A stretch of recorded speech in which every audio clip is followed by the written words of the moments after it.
नमस्कार दोस्तों, आपका हमारे YouTube चैनल में एक बार फिर से स्वागत है। दोस्तों, आज हम फिर आप लोगों के बीच हाजिर हैं प्याज से संबंधित जानकारी लेकर, जिसमें आप लोगों को बताएंगे कि प्याज की फसल में बेलन चलाना कितना आवश्यक होता है और हम बेलन किन तरीक़ों से चला सकते हैं, बेलन आखिर हम क्यों चलाते हैं, इससे क्या फ़ायदे होते हैं, और साथ ही आपको बताएंगे कि आप खुदाई कब कर सकते हैं, कब उचित समय होता है, खुदाई से पहले किन बातों को आपको ध्यान देना है और कैसे खुदाई करनी है। पूरी जानकारी इस वीडियो में आपको मिल जाएगी दोस्तों। लेकिन आप लोगों से अनुरोध है कि चैनल पर नए हैं तो नीचे दिख रहे रेड सब्सक्राइब बटन को टच करके और पास में बने बेल आइकन को भी ऑल पर सिलेक्ट करें, ताकि खेती और बागवानी से जुड़ी सारी जानकारी आपको समय समय पर मिलती रहे।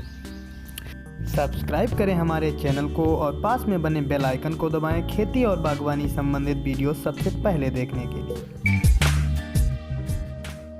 दोस्तों, प्याज की खुदाई से पहले हमें अपने खेत में बेलन ज़रूर चलाना चाहिए। बेलन चलाने से क्या होता है, जो हमारा प्याज का तना है वो जब ऊपर से टूट जाता है, यानी लचक जाता है, उसकी कमर मुड़ जाती है, तो जितने भी उसमें जो पोषक तत्व होते हैं वो सारे प्याज हमारा खींच लेता है, क्योंकि जितने भी ऊपर से पोषक तत्व होते हैं वो जड़ों की तरफ ऑब्जर्व होते रहते हैं, खींचते रहते हैं, और जो हमारा कंद है पूरे उसमें से जितने भी माइक्रोन्यूट्रिएंट्स और तत्व हैं सारे खींच लेता है और अपने अंदर समाहित कर लेता है। समाहित करने के बाद धीरे धीरे यह परिपक्व होता रहता है और सूखता रहता है। जब ऊपर का ये पूरी जो दिख रही है आपको, जो डंठल है, जो तना है, ये बिल्कुल जब सूख जाता है, जब बिल्कुल ऐंठ जाता है, जब सूखने के बाद ये एकदम से बंद हो जाता है। जब बिल्कुल सूख कर बंद हो जाता है तो जितने भी फंगस से लगने वाले रोग हैं ये हमारे प्याज यानी कंद के अंदर घुस नहीं पाते हैं और हमारा प्याज सड़ने और गलने से बच जाता है। तो इसलिए हमें बेलन चलाना और आवश्यक होता है, और साथ ही जल्द ही हमारी जो फसल है वो अच्छे से सूख कर परिपक्व हो पाती है।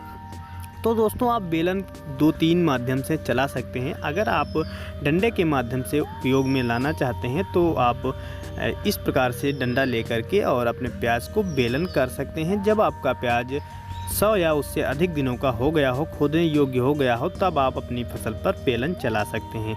बेलन आप किसी डंडे की सहायता से या गोल चीज़ की सहायता से लगा सकते हैं। अगर आप इसका प्रयोग ड्रम की सहायता से करते हैं तब बहुत बेस्ट रहेगा। ड्रम भी आप अपनी फसल में लुढ़का सकते हैं। अगर लंबा क्षेत्रफल है तो आप ड्रम की सहायता से काफ़ी मदद कर सकते हैं और अपने जो खेत में बेलन लगा सकते हैं।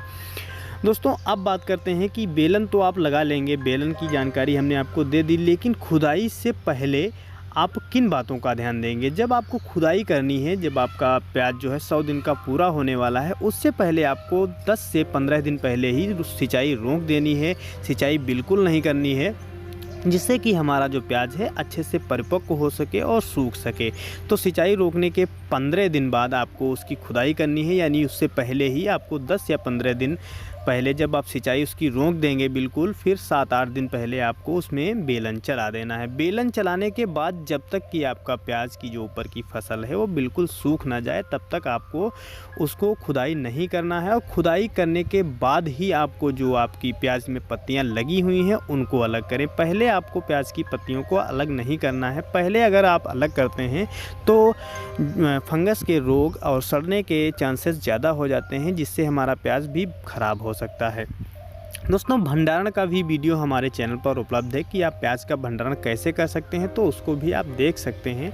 तो दोस्तों, आप लोगों को पता चल ही गया होगा कि सिंचाई आपको 15 दिन पहले ही रोक देनी है। उसके बाद आपको बेलन चला देना है अपनी फसल में। बेलन चलाने के बाद जब आपकी प्याज की फसल जो ऊपर की पत्तियां हैं बिल्कुल सूख जाएं, तभी आपको खुदाई करनी है। खुदाई के दौरान आपका जो खेत है वो बिल्कुल सूखा हुआ होना चाहिए, नमी बिल्कुल नहीं होनी चाहिए। अगर नमी है तो आप उसकी खुदाई ना करें, और प्याज के जो छिलके हैं वो आपको हल्के निकलते हुए दिखाई देंगे। अधिक सूखने के बाद जो है प्याज के छिलके हल्के दिखाई देंगे, और उसको आप निकालने के बाद पत्तियों को अलग करें, ताकि फंगस और सड़न के रोगों से आप अपनी फसल को बचा सकें और लंबे समय तक भंडारण कर सकें। दोस्तों, प्याज की खुदाई आप बिल्कुल परिपक्व होने पर ही करें, और 100 से अधिक दिनों पर ही आपका प्याज अच्छे से परिपक्व हो जाता है। अगर आपके प्याज के कंद छोटे हैं और कच्चे दिखाई दे रहे हैं, ज़्यादा गहरे रंग के दिखाई दे रहे हैं, तब आप उसकी खुदाई ना करें और पूर्णतः खेत को सूख जाने दें और फसल को पकने दें, तभी आप खुदाई करें। जब आपके जो प्याज के छिलके ऊपर निकलने लगे और सूखा बिल्कुल प्याज आपको दिखाई दे, खेत भी सूख चुका हो, तब आप खुदाई करें। दोस्तों, वीडियो पसंद आया हो तो लाइक करें, अपने दोस्तों को भी शेयर करें। धन्यवाद।